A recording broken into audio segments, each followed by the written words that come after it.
प्रिया नवीन एका ब्लॉगमध्ये आपलं मनापासून स्वागत करते। तुम्हाला आजचा दिवस सुखाचा, आनंदी आणि आरोग्यदायी जाओ। तुम्ही जी काही स्वप्न पाहिली असतील ती सगळी स्वप्न तुमची पूर्ण होत। त्याचबरोबर शुभ दुपार सर्वांना, दुपारची वेळ आहे। तर ताईंनो, हा जो व्हिडिओ आहे तर तो कोजागिरी पौर्णिमेचा व्हिडिओ आहे। आजी आणि बाबा सातारला गेलेले होते, त्यांचं मंथली हेल्थ चेकअप असतं त्यामुळे। आणि दादा जे आहेत तर ते मुंबईला गेलेले होते माल आणण्यासाठी। तर असो, आता इकडे बघा दुपारची वेळ आहे। आम्ही दुपारी जेवलो सुद्धा, म्हणजे आजी-बाबांना मी सकाळी सकाळी मुलांना शाळेत पाठवायच्या आधी स्वयंपाक जो काय आहे तो माझा आटपलेला होता 9 वाजताच, आणि मी 12:30-1 वाजता जेवले। त्याच्यामुळं मग मला कदाचित लवकर भूक लागली असावी, किंवा काम पण एखाद्या दिवशी जर जास्त असेल तर मग भूक लागते। तर मग आता ह्या छोट्या भुकेसाठी काहीतरी करावं असं ठरवलं होतं। तर घरामध्ये ना एकच मॅगीचं पॅकेट होतं आणि आमच्या तिघांना मग ती मॅगी पुरवायची होती। तर मग मी म्हटलं मस्तपैकी असा बटाटा घालून आपण बटाटा मॅगी करून बघूया। खरंच ताईंनो, एकदम मस्त ही मॅगी झालेली होती। थोडं जरा त्यामध्ये पाणी पाहिजे होतं, जरा खूप ड्राय झाली होती। पण ना थोडंसं जर पाणी ठेवलं ना तुम्ही त्या मॅगीमध्ये तर बटाटा मॅगी एक नंबर लागते ताईंनो, कधीतरी नक्की करून बघा। फक्त काय करायचं, बटाटा घालायचा मॅगीमध्ये, थोडंसं तेल घालायचं कढईमध्ये। तेल घातल्यानंतर जिरं मोहरी घालायची आणि बटाटा शिजेल, पटकन शिजेल मॅगीबरोबर असा कट करायचा।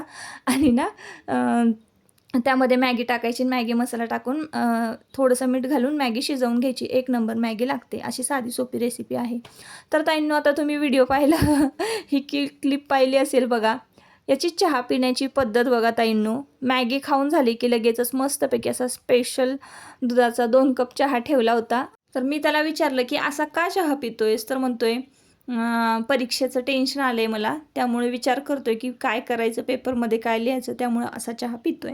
तर ताईंनो, तुमची मुलंसुद्धा अशीच विचित्र प्रकार करतात का कधी कधी, की ते तुम्हाला बघून खूप हसायला येतं, किंवा असे त्यांचे जे किस्से आहेत ते तुमच्या लक्षात राहतात आणि तुम्हाला कधीही हसायला येतं? कारण माझे हे 2 नग आहेत ना घरामधले, म्हणजे माझी 2 मुलं आणि मी, आम्ही तिघं जर असू ना घरामध्ये तर फुल दंगा असतो। आणि म्हणजे त्यांना जे काय वाटत असेल ते करतात। आणि मग ते जेव्हा घरामध्ये नसतात ना तेव्हा त्यांचे असे किस्से आठवून ना मला खूप हसायला येतं। जाऊ देत आता, चला कामाला सुरुवात करूया। व्हिडिओ कंटिन्यू करा।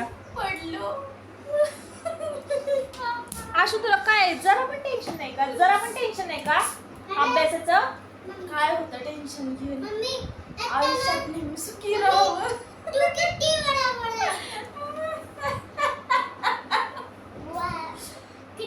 माझा अर्धा पोर्शन कंप्लीट बी झालाय म्हणून मला टेन्शन नाही। मार्क्स दाखवणार आहे मी सगळ्यांना। इतकं कॉन्फिडेंटली हा बोलतोय ना, सगळ्यांनी याचे मार्क्स बघायचे काय किती मार्क्स पडतात ते। हो। हा, किती पडतील? 101 101 म्हणजे किती माहिती का तुला? किती?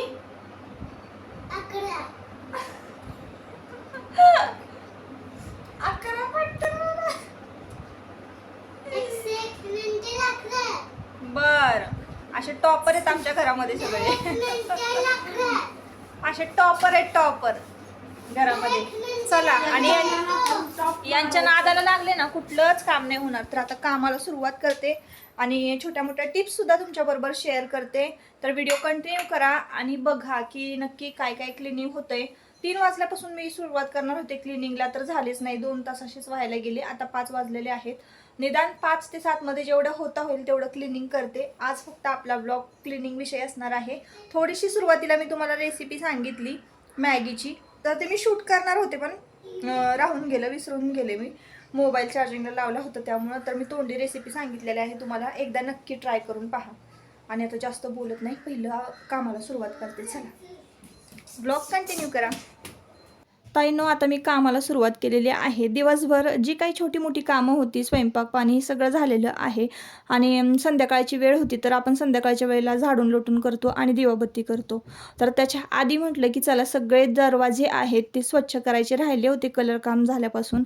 आणि खिडक्या ज्या आहेत त्यासुद्धा बऱ्याचशा अशा म्हणजे कचरा वगैरे जाऊन बसलेला होता खिडक्यांमध्ये, तर त्या सगळ्या स्वच्छ करायला आज घ्यायच्या होत्या। खरं तर हे काम ना सकाळी सकाळी करायला पाहिजे, जेणेकरून दिवस पुरतो, नाहीतर मग लगेचच अंधार पडतो। पण परत हे जर काम पेंडिंग राहिलेलं असतं म्हणजे पुढं ढकललं असतं मी, तर मग पुढची पण कामं भरपूर होती. जसं की आता तुम्हाला माहिती आहे बघा, 15 दिवसावरच दिवाळी राहिलेली आहे. बाजार भरायचा आहे, परत दिवाळीची सगळी तयारी, लाइटिंग असते, डेकोरेशन असतं. मुलांना कपडे खरेदी करायला तर अख्खा दिवस पुरत नाही आपल्याला. तर अशा सगळ्या गोष्टी असतात. तर मग जे काम ना ज्या दिवशी हातामध्ये येईल ना, ते काम पटपट आटपून घ्यायचं असं मी ठरवलेलं आहे. तर मग चला म्हटलं आज ठरवलंच, जेवढ्या सगळ्या घरामध्ये दरवाजे आहेत, जेवढ्या सगळ्या खिडक्या आहेत, तेवढ्या सगळ्या खिडक्या आज स्वच्छ पुसून घ्यायच्या आणि स्वच्छ करून घ्यायच्या आणि दरवाजेसुद्धा स्वच्छ घासून घ्यायचे. आता हे लिक्विड जे मी तयार केलेलं आहे ताईंनो, तर ते आहे बघा, त्यामध्ये टाकलेलं आहे व्हिनेगर 2 चमचे, 1 चमचा विम लिक्विड घातलेलं आहे आणि त्यानंतर अजून एक पदार्थ घातलेला आहे, तो विसरली. हां, थोडासा सोडा घातलेला आहे आणि हे सगळं मिश्रण जे आहे ते मिक्स केलं. तर मुलांनी काय केलं होतं, पेन्सिलचे डाग, क्रेयॉन जे आहे, चॉकचे डाग म्हणजे लिहून ठेवलं होतं सगळं दारांवर, तर ते निघतच नव्हतं काही केल्या. तर स्कॉच ब्राईट घेतलेला आहे आणि त्या स्कॉच ब्राईटने ना त्या लिक्विडमध्ये सगळं म्हणजे बुडवून ते घासून घेतलेलं आहे. संपूर्ण लिक्विड जे आहे ते मी आधी दरवाजावर पसरवून घेतलं, ते भिजत ठेवलं आणि मग दरवाजा स्वच्छ स्कॉच ब्राईटने घासून घेतलेला आहे आणि मग आपलं सॉफ्ट असं मऊ कापड असेल तर त्याने ते सगळे दरवाजे आहेत ते पुसून घेतलेले आहेत.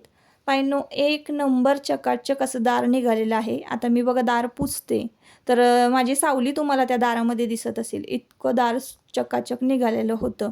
आणि आता लाकूड हे जे आहे ना, तर हे सनमाईक आहे. आमचं जे लाकडी दार आहे ना, त्याला सनमाईक लावलेली आहे. तर त्या सनमाईकवर जर आपण घासलं किंवा ब्रशने जरी तुम्ही घासलं किंवा स्कॉच ब्राईटने घासलं तर कुठल्याही प्रकारचे म्हणजे हे येत नाही, डाग पडत नाही, क्रॅश पडत नाहीत.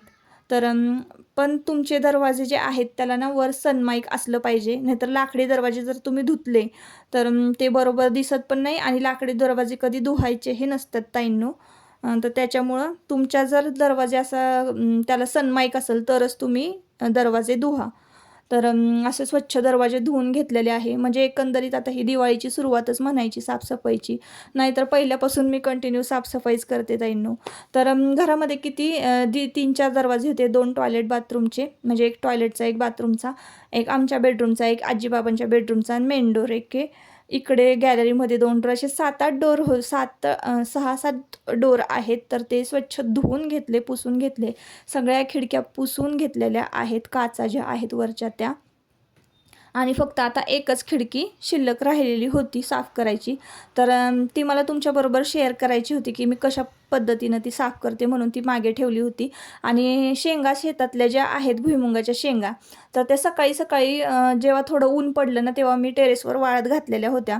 आता एक आभाळ आलेलं होतं आणि बारीक बारीक पाऊससुद्धा यायला सुरुवात झाली होती. तर मग त्या पटकन गोळा केल्या आणि टपामध्ये भरून ठेवलेल्या आहे. तर ताईंनो ही आहे आमच्या बेडरूमची खिडकी. आणि आता अंधार होत आला होता, म्हणजे 6:30 पावणे 7 वाजलेली होती आणि ही एकच शेवटची खिडकी जी होती ती स्वच्छ करायची राहिली होती. तर मी काय करते, ड्रायर घेते. माझ्याकडे ड्रायर आहे. ज्यांच्याकडे व्हॅक्यूम क्लीनर नाही आहे, तर त्या व्हॅक्यूम क्लीनर नाही आहे तर त्यांनी ना ड्रायरनी सुद्धा म्हणजे खिडकी स्वच्छ केली तरीही चालेल बघा. ड्रायरनी ना एक नंबर अशी खिडकी स्वच्छ होते.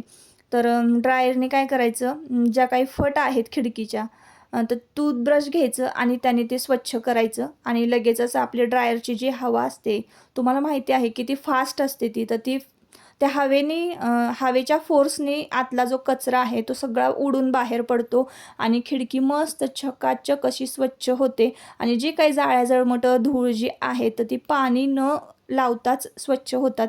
तुम्ही जर अशा धुळीच्या ठिकाणी जर पाण्याचा वापर केला ना तर चिकट होणार, ते सगळं निघणार पण नाही. तर ताईंनो असं न करता खिडकी अशा पद्धतीनं स्वच्छ करा, जेणे की पाणी अजिबात लावू नका. जी काही धूळ किंवा जाळ्या जळमट असतील ती आधी अशी उडवून काढा ड्रायरने आणि त्यानंतर मग ती स्वच्छ झाल्यानंतर मग तुम्ही पाण्याने पुसून घेतलंही तरी सुद्धा सगळ्या खिडक्या ज्या आहेत मी स्वच्छ केल्या ना, एक नंबर चकाचक निघालेल्या होत्या. तर खिडक्या हे सगळ्या स्वच्छ करून झाल्या ना ताईंनो, की मी लगेचच खाली आले होते. तर दादांचा मला फोन आला होता, की गाडी जवळ आलेली आहे मालाची आणि आपली खालची जी काही रूम आहे ना, तर ती स्वच्छ करून ठेव. तर आता बघा खालचं घर आहे आपल्याला माहिती आहे, जसं वर 2 BHK तसं खालीसुद्धा 2 BHK आहे. तर खाली की नाही भरपूर असं आमचं जे साहित्य आहे घरातलं, तर ते ठेवलेलं आहे. शेतातलं जे काही धान्य येतं ते ठेवलेलं आहे. आणि या रूममध्ये ना कांदे पसरवून घेतलेले होते. आम्ही जे काही आहे कांदे किंवा धान्य सगळं, तर ते ना आम्ही वर्षाचं भरून ठेवतो. मग हे कांदेसुद्धा इथं पसरवलेले होते. तर सकाळपासून माझं ते म्हणजे खाली येणंच झालं नाही आणि ते कांदे वगैरे उचलून मग इकडं मी किचनमध्ये टाकलेले होते भरून. कांदे फक्त निवडायचे आहे. जे काही नासलेले कांदे आहेत ते बाजूला काढायचे आहेत. चांगले जे आहेत ते एका बाजूला काढायचे आहे. म्हणजे कांदे निवडायचे राहिले होते आणि आता खूप उशीर झाला होता. जवळ-जवळ 7 पावणे 7:15 वाजत आले होते. तर म्हटलं नको आता निवडायला, पटापट भरले ते कांदे आणि किचनमध्ये नेऊन टाकले होते आणि ही जी रूम आहे ना ती स्वच्छ करून घ्यावी. काही-काही ठिकाणी ना कांदे नासलेले होते, तर त्याचा डाग म्हणजे त्याचे डाग फरशीवर पडलेले आहेत बघा ताईंनो, तुम्ही पाहिलं असेल. तर ते मी असं घासून उलटण्याने काढलेलं होतं आणि ते डाग आणि फरशी जी आहे ती स्वच्छ पुसून घेतलेली आहे त्या रूममधली. आणि गाडी म्हणजे माल घेऊन आले की ते सगळा जो माल आहे हा रेड बुलचा, परत ही वेदिका जी आहे पाण्याचं बॉटलचं आहे एजन्सी, तर ती घेतलेली आहे आपण. होलसेल दरामध्ये सगळ्यांना माल पुरवतो. तर ती सगळा माल जो आहे ना तो इकडं शिफ्ट करायचा होता, म्हणजे या रूममध्ये ठेवायचा होता. त्याच्यामुळं ती रूम स्वच्छ करून घेतली आणि इकडे सगळीकडे कांदे पसरवलेले आहेत. तुम्हाला मी थोडं-थोडं दाखवते. इकडे बघा, इकडे हॉलमध्ये सुद्धा ना भरपूर पसर आहे. हे शेतीचं धान्य आहे, सोयाबीन हे ते सगळे ठिके इथं ठेवलेले आहेत. इकडं पण आतमध्ये जुना बेड आहे, परत गोधड्या, वाकळा जे काय आपलं जुनं साहित्य ते सगळं या रूममध्ये ठेवलेलं आहे.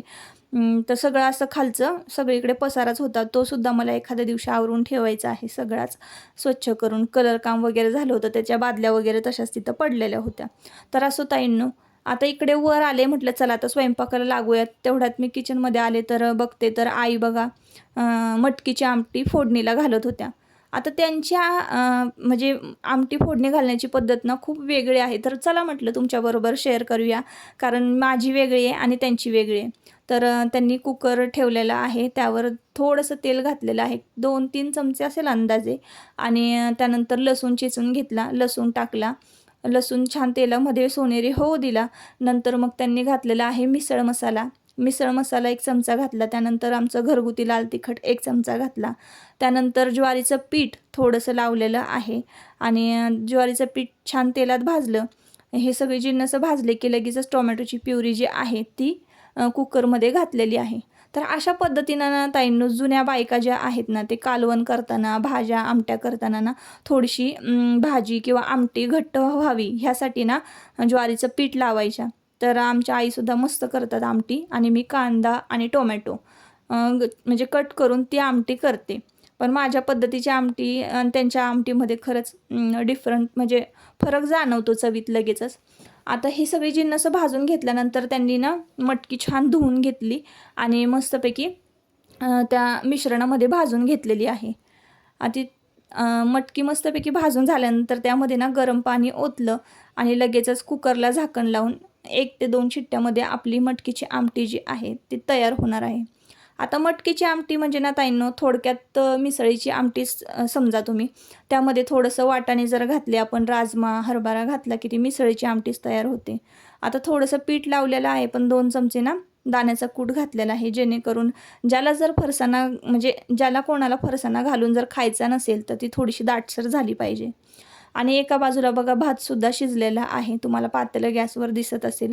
आणि एका बाजूला दूध तापवून ठेवलं होतं.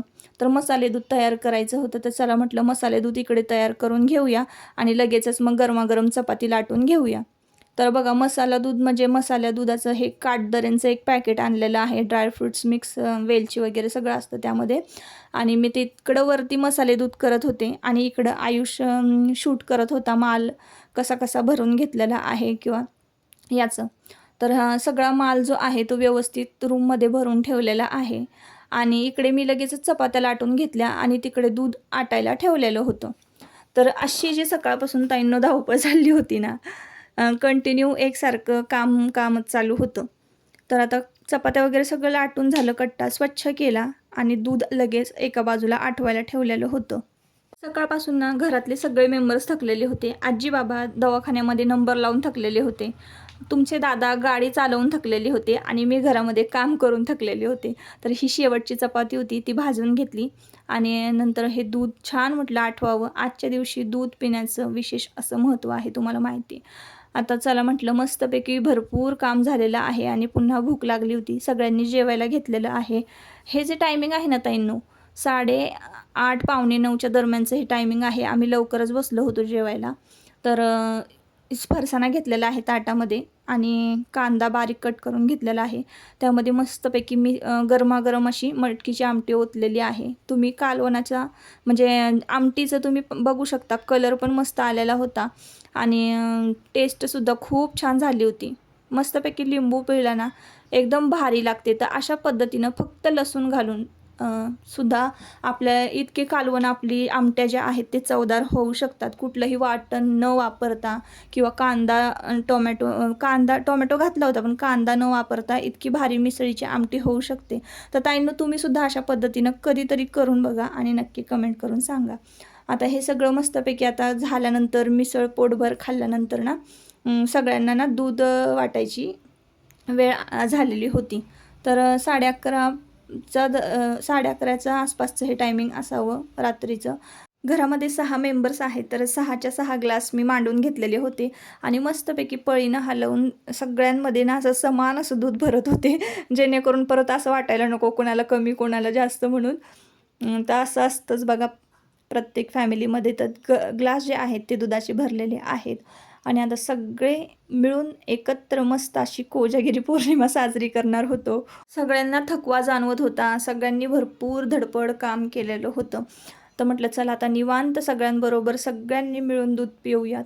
तर दूध पिलेलं होतं आजच्या दिवशी. तर हे दुधाचं पातेलं आहे ना, मी 5 ते 10 मिनटासाठी गॅलरीमध्ये ठेवलं होतं, जेणेकरून चंद्राचा प्रकाश पडावा आणि दूध आपल्याला ते जे काही चंद्राचे गुणधर्म आहेत आज चांगले म्हणजे प्रकाशामध्ये चांगले घटक असतात, तर ते या दुधामध्ये म्हणजे मिसळावेत ह्यासाठी. आणि बघा गॅलरीतनं काहीसा चंद्र असा दिसत होता कोजागिरी पौर्णिमेचा. तर असो ताईंनो, आजच्या ब्लॉगचा शेवट मी इथंच करते. असा होता आजचा दिवस. तर परत आपण पुन्हा भेटूया नवीन एका ब्लॉगमध्ये. तोपर्यंत स्वतःची काळजी घ्या आणि मस्त राहा. Bye bye.